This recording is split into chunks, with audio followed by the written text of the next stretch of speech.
Hola, muy buenas a todos, esto es Lin for Numbers y en esta ocasión vamos a ir con un tema de cálculo de varias variables, conocido como máximos y mínimos condicionados. Esto es un poco más allá de lo que hemos visto con el método de Hessiano para encontrar máximos y mínimos de funciones de dos o más variables. Y bueno, sin nada más que agregar, comencemos.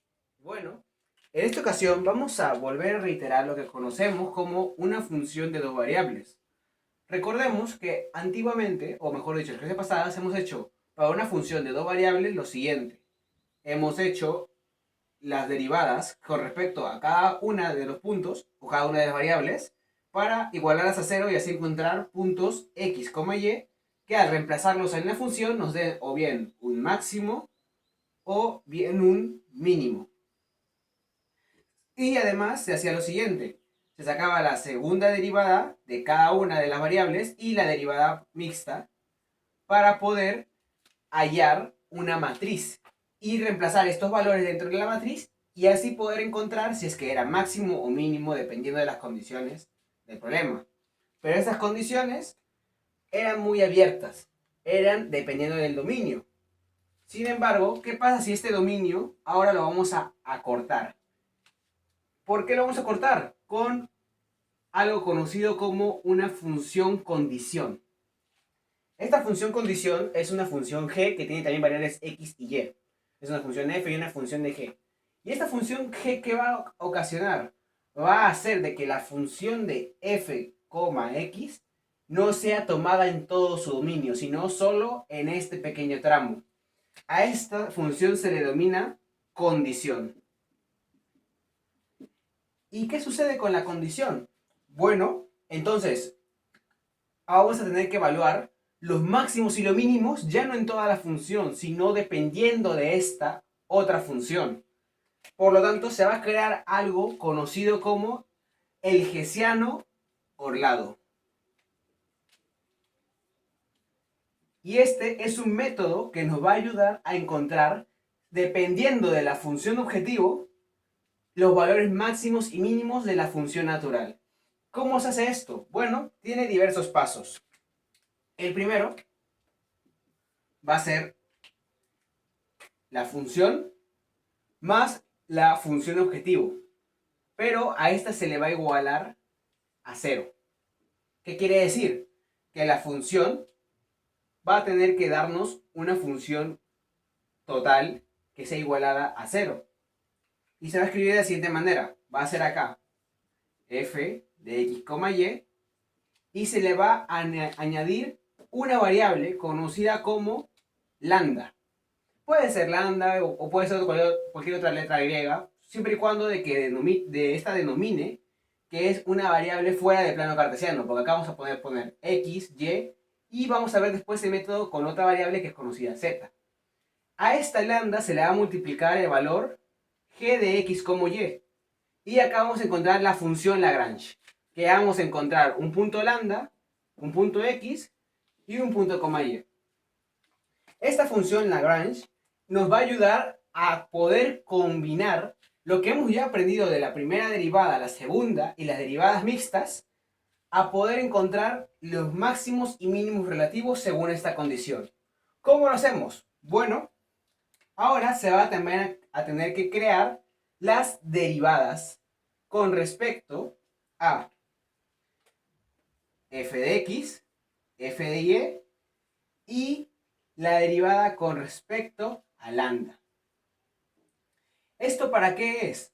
Esto se va a realizar debido a que ahora tenemos técnicamente tres variables. Tenemos la variable lambda, la variable x y la variable y. ¿Cómo sabemos que son variables? Bueno, ahora la función es la función Lagrange, que está compuesta de dos funciones adicionales. ¿Y cuántas variables tiene según su argumento? Tenemos una componente, dos componentes, tres componentes. Tres componentes, tres variables. Y a cada una de estas variables, obviamente, mejor dicho, cada una de las derivadas hay que igualarles a cero. ¿Para qué? Para encontrar el punto lambda sub 0, x sub 0, y sub 0. El cual, según, ahora lo vamos a ver, según una matriz vamos a poder denominar si este punto va a ser el mínimo o máximo, reemplazando los datos o sin reemplazar. Entonces, el paso 2, derivar, para encontrar puntos. Y ahora vamos con el paso 3 y uno de los más importantes. Vamos a crear una matriz, conocida también como A. Podemos ponerle cualquier valor, hay que poner valor A. Y esta se va a igualar a algo. Aquí ahora vamos a hacer una pequeña separación. ¿Por qué? Siempre el primer valor va a ser 0. Siempre. Y acá vamos a encontrar la derivada con respecto a x y acá la derivada con respecto a y. ¿De quién? De la función objetivo, g. Y acá hay una condición muy importante, que este g es igual a 0. Por lo tanto, al momento de derivarlo, sea por cualquiera de las dos variables, g de x o g de y seguirán siendo iguales a 0. Y después ahí se despeja y encontraremos los valores. Esto es para facilitarlo. Y acá se convierte en un tipo de transpuesta. También acá se va a ir el g de x y acá el g de y, que recordemos son las derivadas de la función objetivo. Y posteriormente, ¿qué va a pasar? Bueno, como en el anterior método, vamos a tener que poner las derivadas, las segundas derivadas, tanto de x con x y x con y. Acá en la diagonal siempre van las derivadas, las segundas derivadas. Y en los laterales, las derivadas mixtas, que va a ser acá xy y acá va a ser yx. Y entonces ya encontramos otra matriz que la determinante nos va a indicar algo. Entonces, la determinante de A puede salir estos dos valores, positiva o negativa. Y según lo que salga, nos va a indicar lo siguiente. Antiguamente aplicábamos los métodos de cálculo de una variable para determinar si es que salía positiva, iba a ser cóncava hacia arriba y nos iba a dar un mínimo. Y en este caso, si era cóncava hacia abajo, porque es negativa, nos va a dar un máximo. Pero para el método de Lagrange, este concepto ya no vale. Eso es debido a que lo que habíamos expresado era para una función en general. Pero para esta función objetivo solo es un pequeño espacio de la función que está denominado por la condición. Por lo tanto, si es que nos sale la determinante de A positiva, podemos afirmar que este punto de acá va a ser un máximo. Mientras que si la determinante de A nos sale negativa, este va a ser un mínimo. ¿De quién? De la función con respecto a la condición o también conocida función objetivo. Entonces, en resumen, los pasos son crear la función Lagrange con un lambda y con las variables x y y. Hacer las derivadas parciales de cada uno e igualarlas a 0 para encontrar los valores lambda sub 0, x sub 0 y y sub 0. Y estos pueden ser o bien máximos o mínimos. Y se crea una matriz con esta forma. 0, la primera derivada de g, la primera derivada de y, la primera derivada de x y la primera derivada de y. Después las derivadas parciales dobles en la diagonal y las mixtas a los costados. Se saca la determinante y nos va a botar los tipos de resultado. Recordemos que esto siempre va a ser con la condición de que g de xy es igual a 0. Y bueno, ese sería el método para hacer el método de Lagrange o el método Hessiano-Orlado con solo dos variables. Ahora vamos a ir con tres variables. Lo vemos en un momento. Bueno, ahora vamos a ir con lo que es el Hessiano-Orlado, pero en R3. ¿Qué quiere decir R3? Que ahora vamos a hacer tres variables y adicionalmente la variable lambda. En este caso vamos a hacer nuevamente nuestra función Lagrange, pero ahora va a ser dependiendo de x, y, z y de lambda. Y esta va a tener dentro de una función x, y, z, y se le va a sumar un lambda por una condición que también va a estar con tres componentes o tres variables x, y, z. Recordemos de que la condición siempre tiene que ser igual a 0. ¿Qué quiere decir? Que si nos da una condición de, por ejemplo, g de x, y, z es igual a x más y más z igual a 1, este 1 tiene que pasar a restar. Debería ser x más y más z menos 1 igual a 0. Y esta recién podría ser una condición a utilizar. ¿Qué quiere decir? Que esto siempre debe estar igualado a 0. Nunca puede haber un valor diferente de 0 como igualdad. Entonces, ¿acá qué hacemos? Bueno, acá es sencillo. Lo malo es que ahora tenemos 4 variables, por lo tanto, habrá que derivar 4 veces. Habrá que hacer la derivada con respecto a x, la derivada con respecto a y, la derivada con respecto a z y la derivada con respecto a lambda. Y acá se van a tener que igualar a 0 cada una de las derivadas parciales para encontrar el punto donde, donde lambda sub 0, x sub 0, y sub 0 y z sub 0 convergen para poder ser un máximo o un mínimo.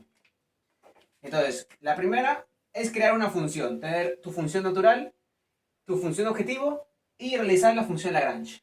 Después, igualmente, derivar cada una e igualar a 0 para encontrar una posible solución o varias posibles soluciones. Recordemos que esto nos puede botar más de un solo valor. Y finalmente, habrá que hacer otra matriz. Y ahora me dirán, la matriz anterior ha sido de 3 por 3. ¿Esta de cuánto será? Bueno, como algunos lo intuyen, esta matriz va a ser de 4 por 4. Y acá vamos a cumplir la misma condición. Siempre va a ser acá 0. Y después vamos acá a tener la derivada de g con respecto a x, derivada de g con respecto a y y derivada de g con respecto a z. Y se transpone al otro lado. Derivada de g con respecto a x, derivada de g con respecto a y derivada de g con respecto a z. En este pequeño espacio se va a colocar exactamente lo que pusimos en el hessiano orlado de dos variables. Va a ser acá g de x, g de y, g de y, x y g de xy. ¿Y qué se pone de nuevo? Bueno, acá al final se va a poner igual la derivada parcial con respecto a z. La primera fila hemos visto que es puro x, entonces acá se va a combinar. Ah, perdón, no es g. Acá todos son f. Va a ser f de x, f. Y acá también va a ser f de xz. Abajo va a ser f de yz. Acá f de xz. Y acá también de yz. Recordemos que como son derivadas mixtas, estas, no importa el orden, puede ser derivada de yz o derivada de zy. Igual acá, puede ser derivada de zx. Como son mixtas no va a haber problema, pero sí la diagonal tiene la segunda derivada de cada una. Y acá va a surgir algo importante. Esta determinante de la matriz, que vamos a llamarle matriz de 4 por 4, la matriz A de 4 por 4, va a ser menor que 0. Va a salir menor que 0. Si sale diferente es que no nos da información, pero si sale menor que 0, va a haber una condición adicional para esta. Si esta sale menor que 0, vamos a depender de la matriz interna que está acá. Esta matriz interna, si recordamos, es como la anterior que hemos hecho. La anterior que solo consta de dos variables, las variables x e y. Acá teníamos el 0, g de x, g de y, g de x, g de y, fxx, fx, perdón, y, fxy y fyx. Esta matriz ya la vimos anteriormente, ¿recordamos? ¿Y qué decía cuando esto salía positivo? ¿Qué pasaba si la determinante, vamos a llamarle a sub 0? ¿Qué pasa si la determinante de a sub 0 es mayor que 0? Entonces hay un máximo. Sin embargo, ¿qué pasa si la determinante de la matriz a sub 0 sale menor que 0? Hay un mínimo. Por lo tanto, el hessiano orlado para tres variables, ¿en qué cambia con respecto al anterior? Bueno, una que tenemos una variable más, que vamos a tener una determinante más y que la respuesta nos va a dar con 4 variables en vez de con 3. Después el resto es el mismo procedimiento. Vamos a tener que crear una función, derivarla, encontrar los puntos, una matriz, resolverla y verificar que sea menor que 0 y una matriz interna que probando puede ser mayor o menor que 0 y dependiendo de las condiciones va a ser máximo o mínimo. Y eso es los máximos y mínimos condicionados con el método Lagrange hessiano orlado. Bueno, eso sería todo por esta ocasión. Espero que les haya gustado. Por favor, no se olviden dejar su like que me ayuda a crecer bastante, suscribirse en el canal, dejar su comentario en la cajita de comentarios y además que en la descripción está el enlace para la página de Instagram por si tienen alguna duda o si quieren hacer alguna consulta sobre X curso. Bueno, compartan el video y eso sería todo por esta ocasión. Chao, chao.